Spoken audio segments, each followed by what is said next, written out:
Happy New Year! And good morning, Tigers. Today is January 4th, 2023, and this is your Morning Roar. Now please stand for the Pledge of Allegiance. I pledge allegiance to the flag of the United States of America and to the republic for which it stands, one nation, under God, indivisible, with liberty and justice for all. We will now observe a moment of silence.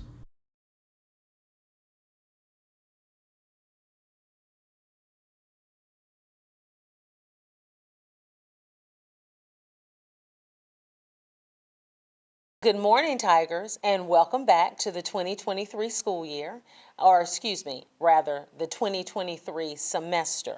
Second semester of our 22-23 school year. I am so excited to have you all back on Tiger Trail. I know we have great things still left to do here in this school year, and I'm looking forward to sharing all the great things that we have before us, but I need you all to participate in that process. So in order for us to all be on the same page moving forward, I have a presentation that I would like to share with you regarding our student achievement, as well as our discipline and behavior. Those two things kind of marry each other, and so I think it's important for you all to know what's going on here in this building, because this is your building, this is your school, and you are the ones who have to engage and do the work just as much as our teachers, our custodians, our school counselors, our cafeteria ladies, as well as the administrative staff and front office. So, with that being said, I'm going to share a presentation with you that has numbers and data. That data is what tells the school, tells me, tells your assistant principals, your teachers, what we need to do to support you. And I think it's important that you all know what you need to do to participate in your educational experience while you are here at Fayette County High School. So our presentation is focused forward, and that's what I expect for us all to do as we move forward throughout the rest of this school year, and making sure that we are the very best that we can be, making sure that we are showing excellence in all we do, meaning it, being intentional, and showcasing the excellence that we are here on Tiger Trail. This first slide shows a history of last semester's tardy to classes. It shows it by our class of, meaning 9th, 10th, 11th, 12th graders. It shows it also by tardy to class, and then it even breaks it down further by period and also by gender. And what I want you all to take time to look at is specifically tardy to class by period, and then tardy to class by gender. As you can see, each of the bar graphs are color-coded to show specific information as it relates to students by grade, students by gender, but also it breaks it down as far as by the entire class as well as by the period. And we've made significant progress over the last 3 or 4 months of first semester. I think one of the things was reminding you all that you only have 4 tardies that you basically get as a grace, but then thereafter your tardies do, and if they do accumulate, you have consequences. And I want you all to make sure you understand consequences are not for punishment. They're to give you pause, to help you reflect, and then to make better decisions. As we come into second semester, you all will have the opportunity to reset, but please be advised that your reset will not be with you having 15, 20, 30, 40 tardy to classes. We're going to be more intentional ourselves as adults in this building, as administrators, to ensure that we are giving you all those reminders ahead of time so that they don't get out of control for yourself. Because when you are not in class on time, you miss valuable instruction. And I will say it again and again and again. This is an institution for learning. You are here to learn. So that means that you need to be on time to all of your classes, including first period, and you need to do what you have to do so you can do what you want to do. And in my opinion, that means you come to learn, you get your education, you pick up that knowledge, and you're able to move on in the 4 years that you are deemed so that you can go on to transition into adulthood to be successful. Now, as we transition from slide 2 to slide 3, this information is just a continuation and a breakdown of your tardies by numbers. So as you can see, it shows class of to your left, And then the two to your right, it shows by period and it shows by gender. So that just gives you some additional information so that you can kind of digest that and process that. In slide 4, this is our district behavior data for first semester, and this is Fayette County High School. So if you look, it breaks down our higher level offenses, or not our high level offenses, it just shares with you our top offenses. And as you can see, that on-campus skip, that kind of correlates to that tardy to class. If you are so many minutes late for class, it constitutes a it constitutes a skipping. So when you all think that you are, oh, I'm going to the bathroom and then I'm going to stop by and see my counselor and then I'm going to run up to the front office and I'm going to make sure I give my note to Miss Hines and then I'm going to get to class. Well, that sounds like a lot of time in between the beginning of class and class starting. And when you are so many minutes late for class, that constitutes a skip. So our skipping on campus is the highest number right now. Inappropriate behavior is next. And then the observation note. Observation note is a combination of students being referred for a variety of different things, but through conversation with assistant principals, myself, we deem it as an observation note because it may not necessarily be a discipline issue, but more so just a conversation that needs to be had for a variety of different reasons. However, these other, these other offenses are specific, and I want you all to make sure you understand that we can't go into second semester the same way we ended first semester. Even though you may think, well, those numbers aren't that high, they're double digits. Double digits with behavior is not okay. I'll say that again. Double digits with behavior is not okay. We need to do better. We all know how to behave. We all know how to act accordingly, and I expect for that to happen starting today. In slide 5, I want to share with you all some information that kind of surmises what I've said in slide 2 and 3 and 4, which is we are here to learn. This is an institution for learning. I've shared with you the graduation rate, meaning students who come into this school as a 9th grader and they finish in 4 years. These are the graduation rates that we have. And what I will share is what is highlighted in green.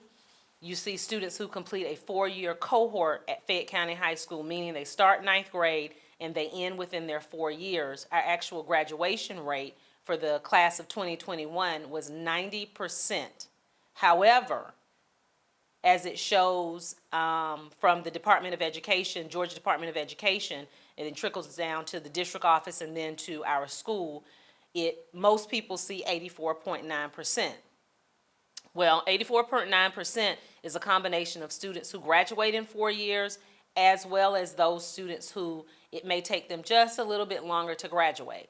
So I want to say 2 things about this so I can make it very clear. We graduate students here at Fayette County High School at a high percentage, but we can all do better. But when I say we, I mean you as a student. You have to participate in your learning continuously and consistently. You have to be on time for school, on time for class. When you're sitting in class, engage in your learning so that you can pass your classes. And it's not just a matter of passing your classes. It's the importance and the focus on graduating so that you have a high school diploma that you can take with you anywhere you'd like as far as your education goes so that you can continue to be the best versions of yourself.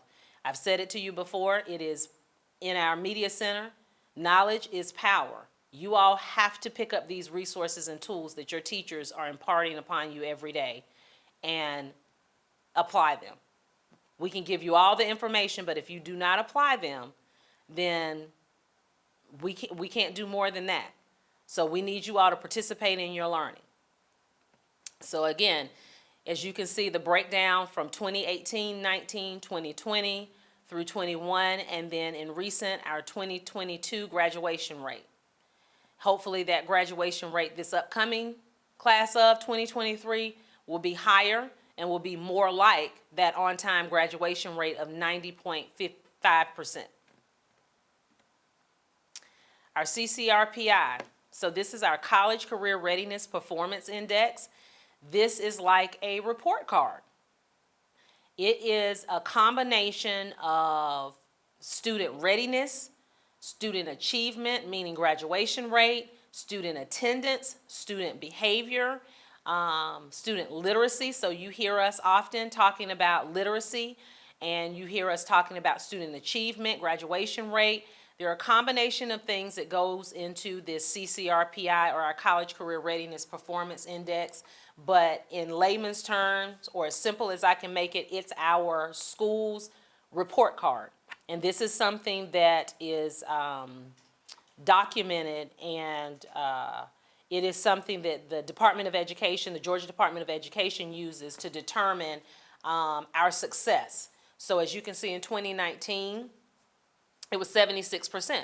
For those of you who were at Fayette County High School in 2019, if you remember, we did an instructional focus where we talked about, we compared that 76% to what would be, if you go to a restaurant, they typically have a score, and the max score is 100%. And anything less than that is just because they don't check a box. And the question was, do you want to eat at a restaurant that has a 76%, or do you want to eat at a restaurant that has 100%? We're moving in the right direction, but we can still do better. And again, that is a combination of our teachers, myself, giving you all the tools that you need, but you have to pick those tools up and engage and focus and apply that knowledge and information. So I've shared with you 3 pieces of data. I've shared with you about attendance, I've shared with you our discipline, and I've shared with you our student achievement. Those are the 3 things that I, as a principal, as an instructional leader, as a leader who maintains and tries to make sure that this space is as safe as possible for you all, are my focus every single day.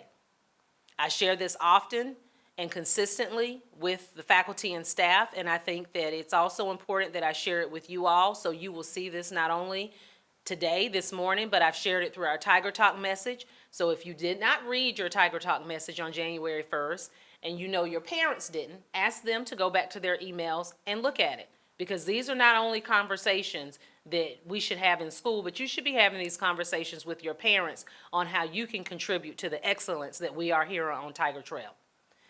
I'm grateful for all of you, and I thank you, and I know we're going to have a fantastic second semester, but I want you again to focus forward, engage in your learning.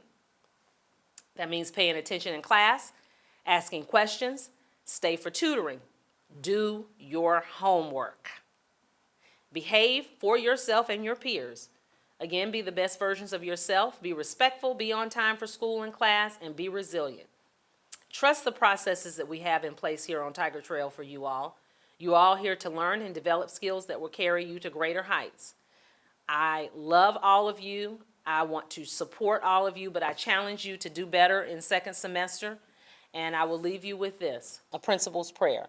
These are not my words exactly, but I have taken some liberties, and I shared this same prayer with my faculty and staff just yesterday, and now I'm sharing it with you all to let you know that we're in this together. But we all need to support each other, encourage each other, and continue to be the best versions of ourselves that we can be. So with that, I want you all to know that although all of you may not blossom at the same time, our faculty will continue to fertilize your minds, water your thoughts, nourish your spirit, pull back the blinds so that the light can stream in as each of you bud, grows, and prospers.